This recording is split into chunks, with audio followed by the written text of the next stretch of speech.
યોહાનના ગ્રંથમાંથી પાઠ પહેલો અધ્યાય કલમ 45 થી 51. નથનીએલનો ભેટો થતાં ફિલિપે તેને કહ્યું, જેને વિશે મોશે ધર્મસંહિતામાં અને પૈગંબરોએ પણ લખેલું છે, તેનો અમને ભેટો થયો છે. તે યોસેફના પુત્ર નાઝરેતના ઈસુ છે.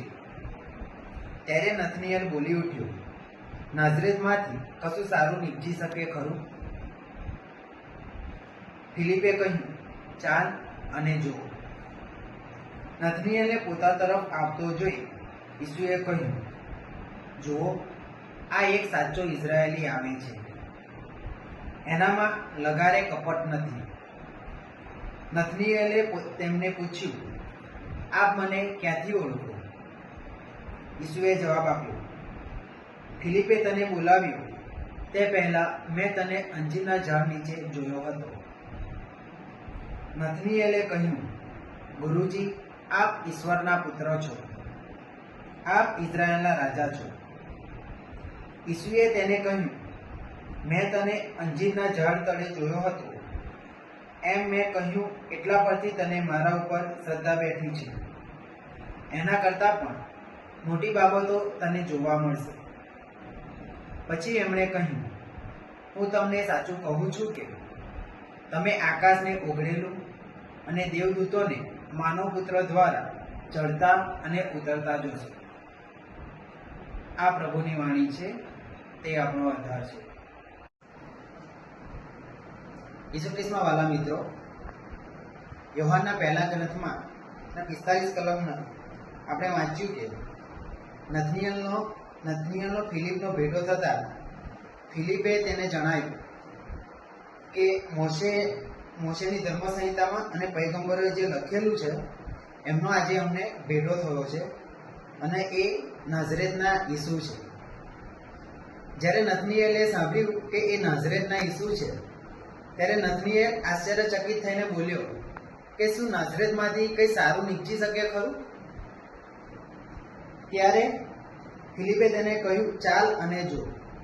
તો ઈસુના સમયમાં નાઝરેત જે ગામ હતું એ બદનામ હતું અવિશ્વાસી લોકોથી, અને એમના મન કઠોર હતા. એટલે જ્યારે ઈસુએ સુસંદેશની ઘોષણા કરવાની શરૂઆત કરી ત્યારે તે નાઝરેત છોડીને કફરનહૂમમાં રહેવા લાગ્યા.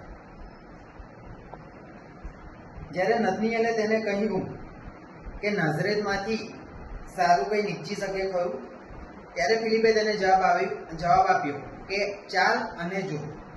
તો વાલા મિત્રો, ઈસુ ખ્રિસ્તને આપણે પોતાએ ઓળખવાની જરૂર છે, કોઈના દ્વારા કે કોઈના વિશે જાણીને નહીં, પણ ઈસુ ખ્રિસ્તને આપણી આત્મા રીતે આપણે તેમને ઓળખવાની જરૂર છે. ઈસુને આપણે વ્યક્તિગત રીતે ઓળખવાની જરૂર છે. જ્યારે નથનીએલને પોતાના તરફ આવતો જોઈને ઈસુએ કહ્યું કે આ એક સાચો ઇઝરાયેલી આવે છે, એનામાં લગારે કપટ નથી. તો વાલા મિત્રો, આપણે નિષ્પાપ તો ના બની શકીએ અથવા નિષ્કલંક તો ના બની શકીએ, કારણ કે આપણે બધાએ પાપ કર્યા છે, આપણે બધા જ પાપી છે.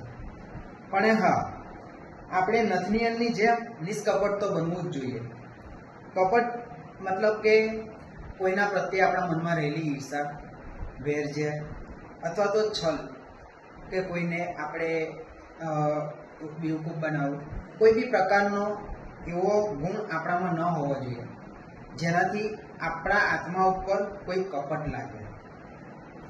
તો જે નથનીએલ હતો એ નિષ્કપટ હતો, એટલે એને જોઈને ઈસુ બોલ્યા કે આ એક સાચો ઇઝરાયેલી છે કે જેનામાં લગારે કપટ નથી. આ સાંભળીને નથનીએલ બોલ્યો કે ઈસુ, આપ મને ક્યાંથી ઓળખો? અરે ઈસુએ જવાબ આપ્યો કે તને ફિલિપ બોલાવવા આવ્યો તે પહેલા મેં તને અંજીરના ઝાડ નીચે જોયો હતો.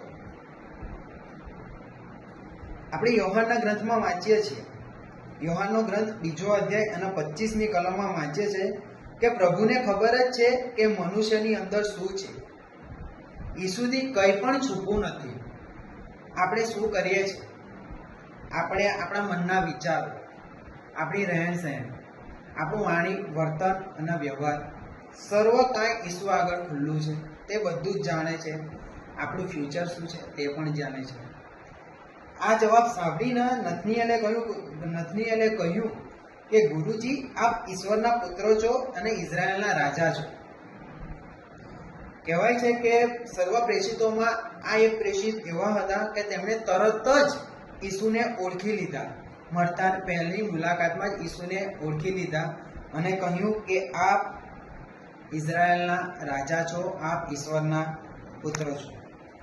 ત્યારે ઈસુએ કહ્યું કે મેં તને કહ્યું કે મેં તને અંજીરના ઝાડ નીચે જોયો હતો, એટલા કહેવા પરથી તને મારા પર શ્રદ્ધા બેઠી.